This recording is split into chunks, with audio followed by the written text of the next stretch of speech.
ઉતાવળ કરવાના. આરાધે કે હાલો મોટા શ્રીનાથજીને મળવા, તમારે જે લેવું હોય કહી દેજો. એ સાક્ષાત માને છે તો આવી વાતો કરી શકે. બા પૂછી જોજો, પછી ત્યાં જઈને વેન ન કરે તમારી પાસે, જીદ ન કરે. મેં જીદ તો મારે હોય તું કરસ, એ થોડા કરે છે. એ કરતા હોય પણ તમને ખબર ન હોય. ઘણી નહીં, તમે ઓલી જારીજી લેવા ગયા હતા, જીદ કરી હતી ને બા? બ્રજમાંથી આવીને બીજે દી જવું પડ્યું હતું ને જારીજી લેવા. મેં કીધું હા કરી હતી ને જીદ. મેં કીધું હા, તો હું કરું ત્યારે કેમ ખીજાવું છું? તો જો સાક્ષાત માને છે તો આવી વાતો થાય. સાક્ષાત ના માને તો એ બહુ મૂર્તિ છે, અને સાક્ષાત માનીએ તો પુષ્ટિ પુરુષોત્તમ છે. પુષ્ટિ શબ્દથી કોઈ સ્થળે ભગવત અનુગ્રહ તો કોઈ સ્થળે અનુગ્રહ જનિત ભક્તિ કહેવાય છે. પુષ્ટિ ભક્તિમાં છે. તમારા ઉપર પુષ્ટિ ભક્તિમાં તમે રહ્યો, સેવા સ્મરણ કરો તો તમારા ઉપર કૃપા કરે છે, કરે જ કરે છે. સાક્ષાત મારો દાખલો, નોકરી છોડવું એવી હતી, આટલા બધા પૈસા, આટલું બધું સ્ટેટસ, માન. પ્રભુ પધાર્યા 3 મહિનામાં કેમ છોડી દીધી?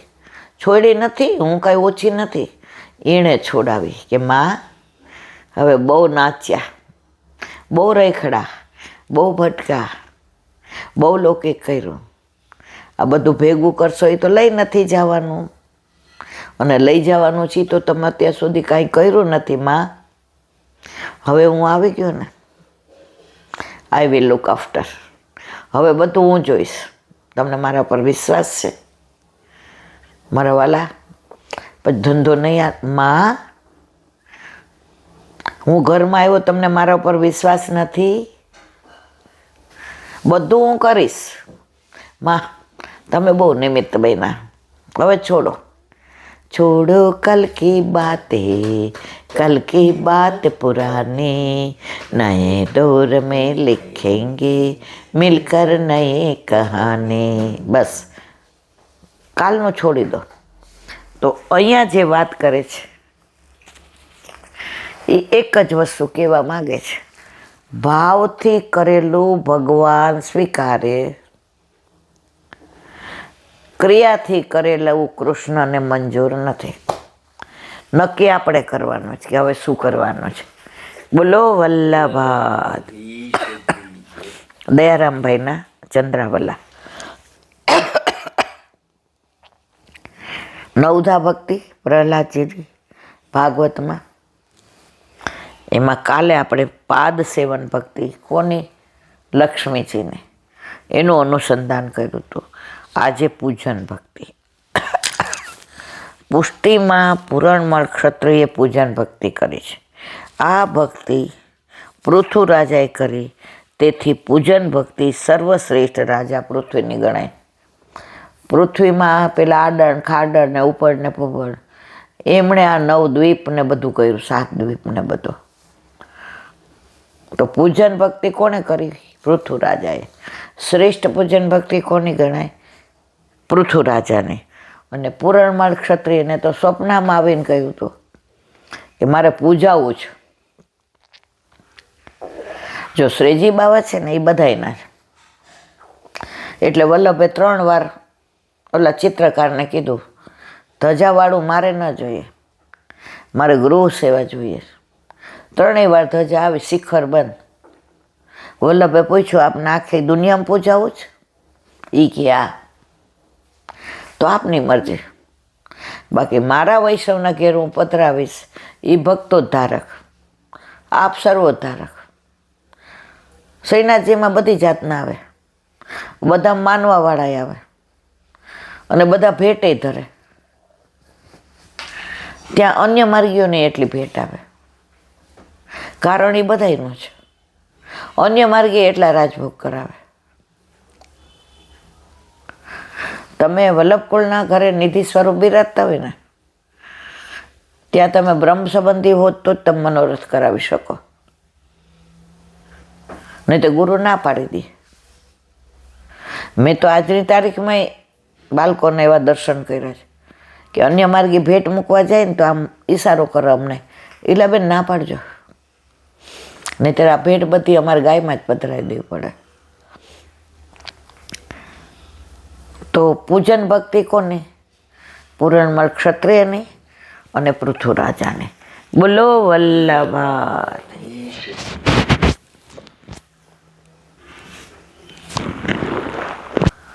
શ્રી વલ્લભાધીશ કી. સુબોધિનીજીનું પાન વલ્લભ કરાવે તો થાય, અને સ્પર્શ કરવો આપણા બસની વાત નથી. પ્રથમ સ્કંદ ભાગ 3 અધિકાર લીલા. અવાંતર ઉત્તમ અધિકાર તૃતીય પ્રકરણ અધ્યાય 4, એમાંનો અધ્યાય 10 કારિકા. નૈશ્ચિત્યા સિદ્ધયે વિષ્ણુ ભીષ્મ મુક્તિ નિરૂપિતા એહી કે સર્વ સૌખ્યમ તું દત્તવાંસ નિરૂપ્યતે કા. કારિકા 1. અર્થ: પ્રથમ સર્વ ભક્તોનું સમાધાન કરીને પોતાના સ્થાન દ્વારકા પધારવાનું ત્રીજું ભગવાનનું કાર્ય કહેલું છે. જો ભીષ્મ પિતામહને મુક્તિ આપી, ઉત્તરાના ગર્ભમાં અશ્વત્થામાએ જે બ્રહ્માસ્ત્ર છોડ્યું હતું, એનાથી એના ગર્ભની રક્ષા કરી, કુંતીજીને યોગ્ય સાંત્વના આપે, યુધિષ્ઠિરના મનમાં જે વ્યથા હતી કે મેં યુદ્ધ કર્યું રાજ માટે, એના લીધે આ જો વિધવા બધી, આ બાળકો અનાથ બન્યા, એનું કારણ હું છું. આ વ્યથા ભગવાને સમજાવ્યું તો સમજ્યા નહીં, પણ યુધિષ્ઠિર, પાંડવો, પંડિતો, ઋષિઓ, મુનિઓ બધાને લઈને ભીષ્મ પિતામહ પાસે આવ્યા. ભીષ્મ પિતામહે ઉપદેશ કર્યો કે આ બધું સમય પ્રમાણે થાય છે, ઠાકોરજીની ઈચ્છા પ્રમાણે થાય છે, એટલે તમે કાંઈ ખોટું નથી કર્યું.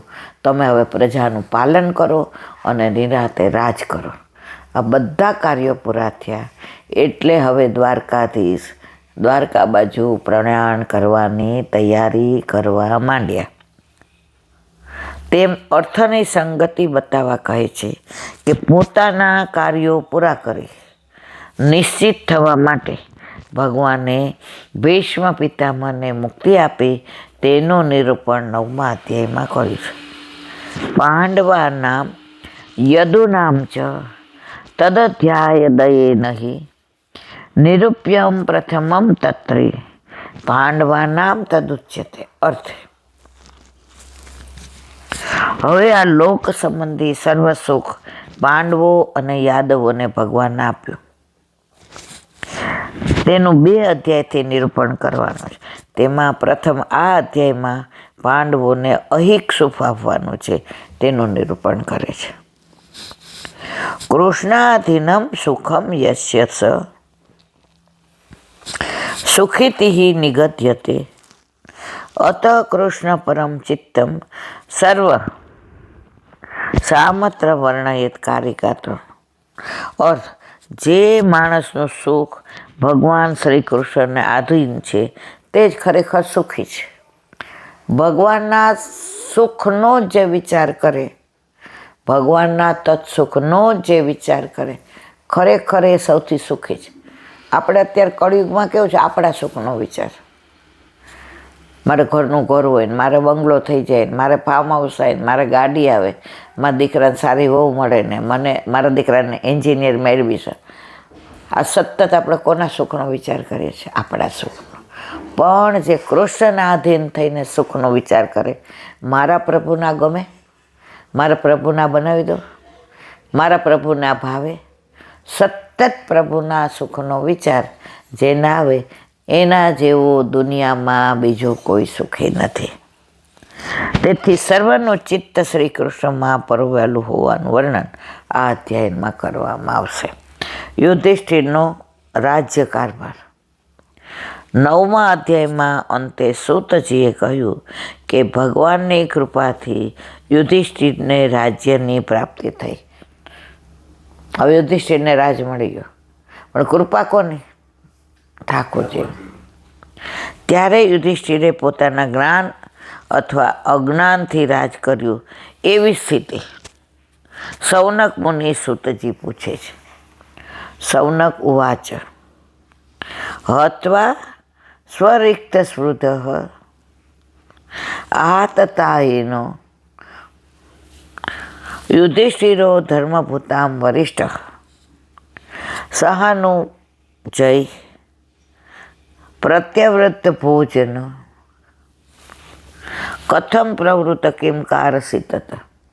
અર્થ, સૌનકજી કહે છે, જેમણે રાજ્ય પરનો પોતાનો હક છીનવી લીધો હતો, છતાં એવા આતતાયી કૌરવોને મારી પોતાનું રાજ પાછું મેળવી ધર્માત્માઓમાં શ્રેષ્ઠ રાજા યુધિષ્ઠિર પોતાના ભાઈઓ સાથે રાજકારભારમાં કેમ પ્રવૃત્ત થયા અને પછી શું કર્યું એનું વર્ણન હવે આવે છે.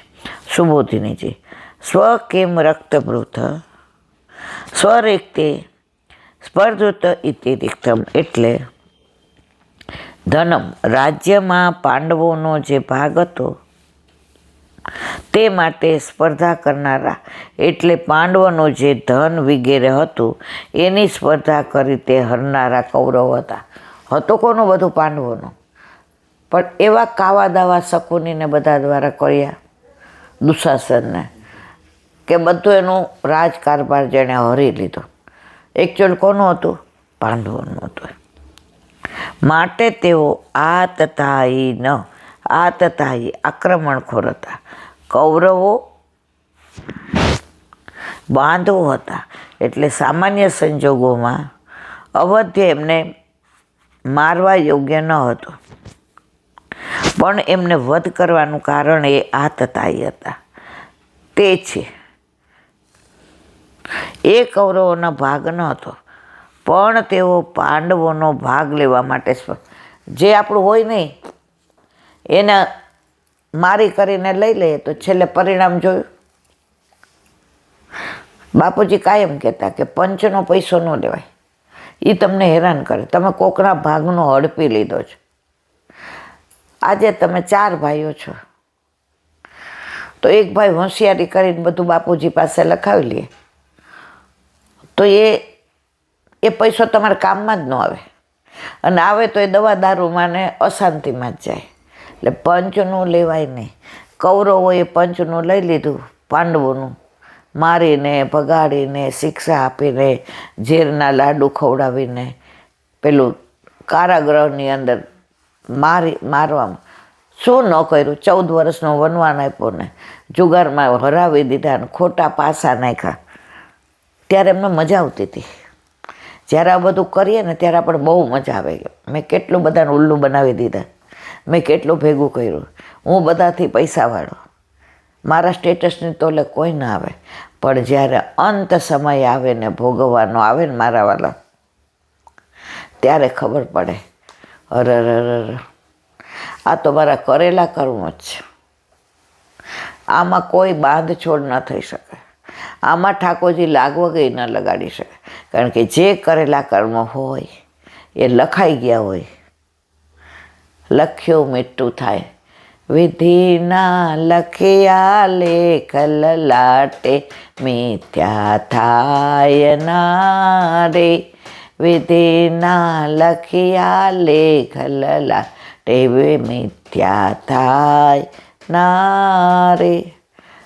પ્રભુએ જે નક્કી કર્યું હોય તમારા કર્મોનું ફળ આપવાનું, એ ક્યારેય મિથ્યા ન થાય. પણ આ બધું આપણને છેલ્લે સમજાય ત્યાં તો આપણે લીલામ જવાનો સમય આવ્યો હોય. શું કરી લો તમે? આટલો સત્સંગ થતો હોય, આટલું યુટ્યુબ દ્વારા આપણે કહેતા હોઈએ કે ક્યાંય પણ તમે જાઓ તો આવવા જવાના પૈસા રિક્ષાના ન લેવાય. મારા વાલા, તમે ભક્તિ કરવા જાઓ છો તો તમે ભક્તિ કરવાના પૈસા લ્યો છે. એ લૌકિકમાં આપણે કોઈ ગામનું વ્યક્તિ હોસ્પિટલમાં દાખલ કરી હોય અને આપણને ફોન આવે, ઈલાબેન અહીંયા કોઈ નથી, તો તમે ટિફિન લઈને આવશો? હા મારા વાલા. પછી માનો કદાચ વૈષ્ણવ નથી, વૈષ્ણવ હોય તો વેલે ને, પણ માનવ તો છે ને. હવે આપણે ટિફિન લઈને ગયા, આવા જવાના 200 રૂપિયા થયા. હવે આપણે નીકળીએ ત્યારે એને એમ કહીએ જ, ભાઈ 200 રૂપિયા આવજો ને, હું ટિફિનને તમારી ખબર કાઢો. અરર. તો લૌકિકમાં પણ આપણે નથી લેતા. તો ભગવાનની ભક્તિ આ તો તમારે સામેથી આપવા જોઈએ કે અમને 3 કલાક ભગવત નામ લેવડાવ્યું, અમે લૌકિકથી દૂર રહ્યા, એટલી વાર અમને લૌકિક વિચાર ન આવ્યા, એટલી વાર અમે કોઈનું ખરાબ ન કર્યું, એટલી વાર અમે કોઈનું ખરાબ ન વિચાર્યું. આવું તોય લેવાના, કોઈ આપે તો ધરવાનું, કોઈની લાણી લેવાની, વાડકા મૂકવાના. ઘણી વાર બહુ દુઃખ થાય. જોકે 90% તો હમણાં હું વચ્ચે ક્યાં મણિનગર ક્યાં ગઈ, એ લોકોએ ટોટલી બંધ કરી દીધું કે ઈલાબેન સમજ્યા ત્યાંથી સવાર. ભક્તિના પૈસા આવવા જવાના રિક્ષાના, પછી તમને આપે ધરવાનું, લાણી આપે લેવાની. મારા વાલા, ઠાકોરજીનું તો કશું જ આપણાથી લેવાય નહીં. સુધી કોની આવે? જેણે દીધું હોય ને. પણ આ તો કેવું છે, પ્રભુ જેના ઉપર કૃપા કરે ને એ જ આ વસ્તુ સમજે.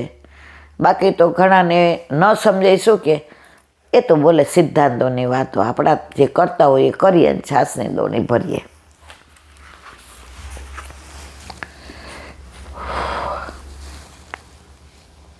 કૌરવો ખોટું કરતા હતા ત્યારે એને સમજાતું હતું કે છેલ્લે ભોગવવું પડશે.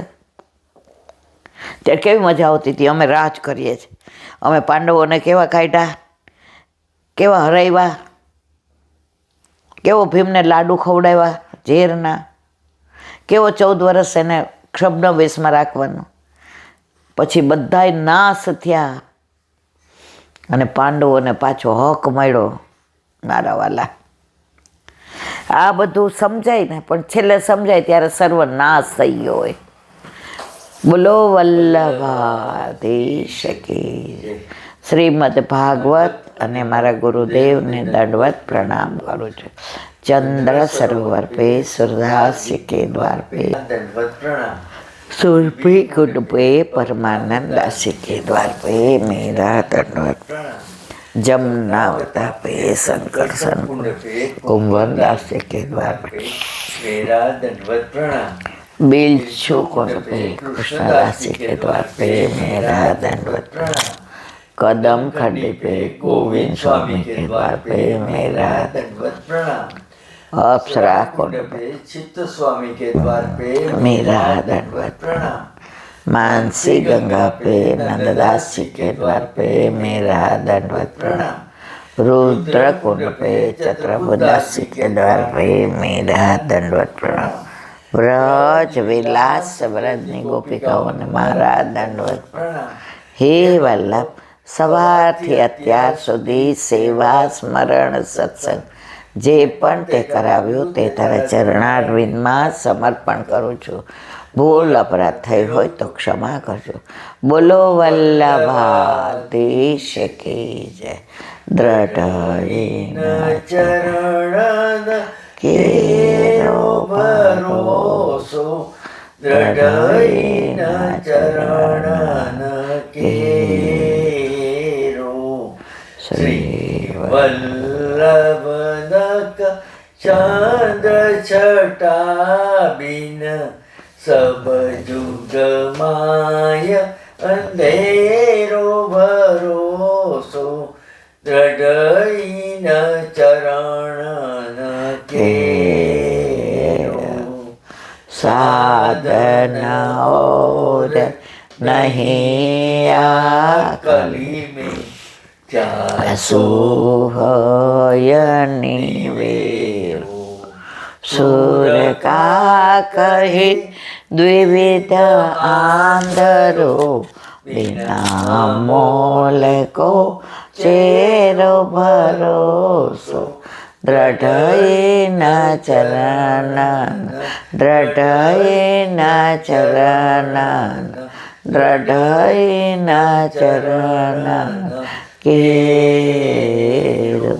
શ્રી વલ્લભેશ કી. આજનો આ સત્સંગ મારા વલ્લભના ચરણારવિંદમાં સમર્પણ કરું છું. ભૂલ અપરાધ થઈ હોય તો ક્ષમા કરજો. આ મારા વલ્લભની વાણી અને ભૂલ હોય મારી. બોલો વલ્લભાધીશ કી જય. પુત્રદા એકાદશીના સર્વ વૈષ્ણવને જાજા કરીને જય શ્રી કૃષ્ણ.